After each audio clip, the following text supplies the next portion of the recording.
قمری کیلنڈر کو رواج دے، یعنی اسلامی کیلنڈر کو رواج دے۔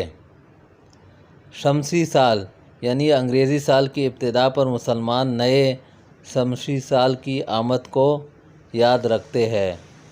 سب کو پتہ ہے کہ شمسی سال شروع ہو رہا ہے، یعنی انگریزی سال شروع ہو رہا ہے، لیکن سوچنے کی بات یہ ہے کہ کیا قمری سال یعنی اسلامی سال اور قمری تاریخ یعنی اسلامی تاریخ یاد رکھنے کا اہتمام کیا جاتا ہے؟ کتنے ہی پڑھے لکھے مسلمان ایسے ہیں جنہیں قمری کیلنڈر کا علم ہی نہیں۔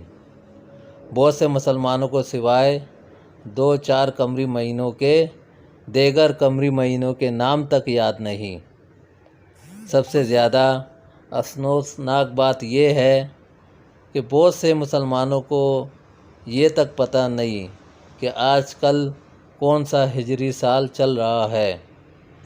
اگر مسلمانوں کی یہی روش رہی تو آنے والے مسلمان نسلوں کے لیے قمری و ہجری کیلنڈر قصہ پرینہ بن جائے گا۔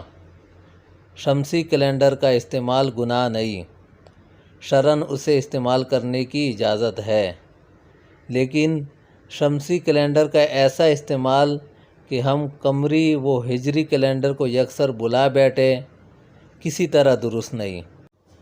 اس لیے قمری کیلنڈر اور قمری حساب پر بہت سارے احکام اسلامیہ کا مدار ہے اور اس کی حفاظت مسلمان پر فرض کفایہ ہے۔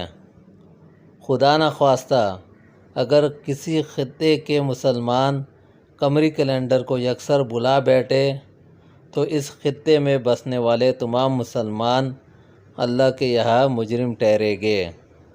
نیز قمری کیلنڈر استعمال کرنے میں ثواب اور خیر و برکت بھی ہے، جس سے محروم رہنا بڑی بد نصیبی کی بات ہے۔